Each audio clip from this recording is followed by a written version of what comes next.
Yang ketiga, diam dan tetap. Diam dan tetap supaya menghasilkan sidik, yakni supaya benar lidahnya. Di sini tak dihuraikan apa maksud diam. Wallahu alam. Apa maksud dia? Mungkin maksud dia tidak banyak berbicara. Diam. Supaya menghasilkan sidik, supaya menghasilkan kejujuran, jujur.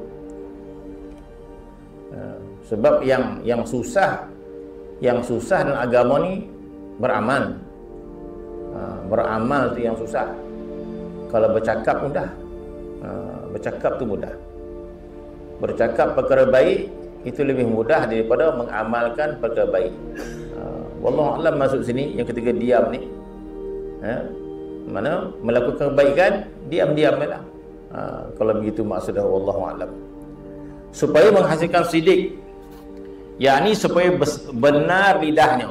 Benar lidahnya. Benar lidahnya dengan hatinya. Termasuk diam ini diam daripada bercakap benda yang baik. Apa maksud?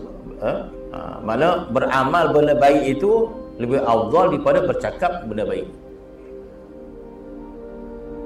Sebab mungkin kita bercakap benda baik mudah. Kita bercakap benda baik mudah, untuk mengamalkannya susah.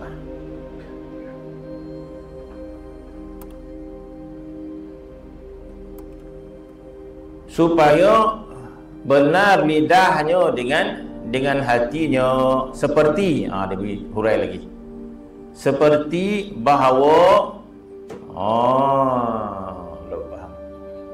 seperti bahawa istighalkan hatinya dahulu, istighalkan hatinya dahulu daripada menyebut la ilaha illallah. Istighalkan hatinya dahulu daripada menyebut la ilaha illallah dengan lafaz Allah, Allah.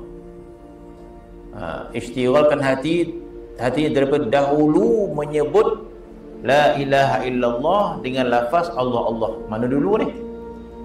Sebut lafaz Allah dulu ke la ilaha illallah ni? Istighal ni bermaksud sibukkan, istighal, sibukkan hatinya dahulu daripada menyebut la ilaha illallah dengan lafaz Allah. Bermaksud sebut Allah dulu ke sebut la ilaha illallah dulu? Allah dulu. Kalau ikut ayat ni tu boleh kan? Istighalkan, maknanya sibukkan hatinya dahulu daripada menyebut la ilaha illallah itu dengan lafaz Allah, Allah.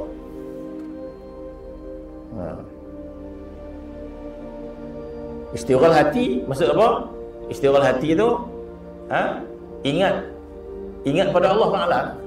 Mana itu kata diam tadi. Kita nak fahamkan maksud diam dan tetap supaya menghasilkan sidik, supaya lidahnya dengan hati seperti mana lidah. Bermaksud sebelum kita berzikir la ilaha illallah, diam sebentar. Diam sebentar tu supaya kita menghadirkan hati dulu. Kan? Diam dulu untuk apa? Untuk kita hadirkan hati dulu. Sama seperti salat kan. Sebelum salat hadirkan dulu. Hadir dulu. Sunat kita hadirkan hati dulu sebelum salat kan. Untuk kita menghayati salat tu. Untuk kita menghayati salat, sunat kita hadir dulu. Jangan kita tengah-tengah berbual, tengah bercakap, Allahu Akbar. Maksud kita tak bersedia pun. Ada orang ada menyanyi melalak, Allahu Akbar. Nyanyi lepas tu Allahu Akbar. Mana tidak apa? Tidak bersiap. Tak bersiap kan. Jadi kata sebelum nak zikir dari Allah, diam dulu. Diam ni supaya apa? Berikan tumpuan, tinggalkan dulu. Nabi bila suruh salat, sallu salatal muwaddi'. Sembahyanglah sembahyang selamat tinggal. Bermaksud sebelum salat mana tinggal tu? Tinggal semua tu. Diam, tinggal. Hadir. Itulah mungkin maksud dia.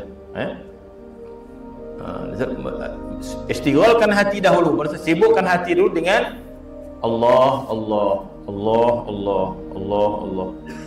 Dengan diamlah. Diam, dia menyebut tu hati je. Diam.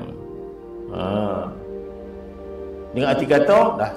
Tadi urusan apa?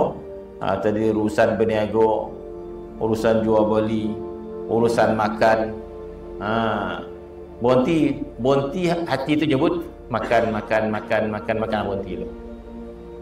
Kan bila kita sebab tu Nabi disebut bila datang waktu makan, datang waktu salat, makan dulu. Dalam hadis Nabi menyebut bila datang isyak dan asyak dulu. Asyak sebelum isyak. Asyak ni makan malam, isyak salat isyak. Dalam hadis menyebut bila datang asyak dan isyak, asyak dulu, makan dulu. Maksud dia apa?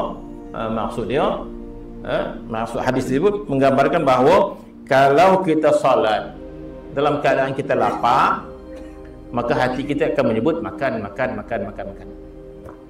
Lebih baik makan dulu. Jadi bila makan dah kenyang, tak adalah.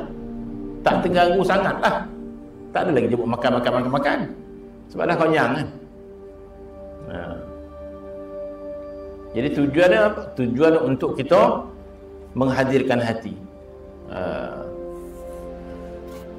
Sebelum menyebut la ilaha illallah dengan lafaz Allah, Allah, Allah, memikirkan tentang Allah. Memikirkan tentang kebesaran Allah Subhanahu wa taala dengan fikir jua. Tiada dengan lidah. Itu maksud diam tadi, dapat kita faham.